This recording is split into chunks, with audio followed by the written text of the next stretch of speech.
Open লাগালাগির ভিডিওটি দেখতে এবং কড়াকড়ির ভিডিওটি দেখতে অবশ্যই আমাদের এই ভিডিওতে একটি প্রথমে লাইক করে দিতে হবে।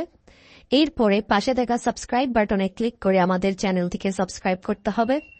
এরপরে পাশে দেখা নোটিফিকেশন বেল আইকনটি অল সিলেক্ট করে আমাদের ভিডিওটি সম্পূর্ণ দেখতে হবে। এরপরে নিচে কমেন্টে গিয়ে নাইস ভিডিও লিখে কমেন্ট করতে হবে। নাইস ভিডিও লিখুন, NICE, nice BIDEO, nice video লিখে জাস্ট এখানে কমেন্ট করে দিন। এরপরেই সেই ভিডিওগুলি দেখতে থাকুন। But if I lay down and I play dead and I stay dead, maybe you'll get sick of being the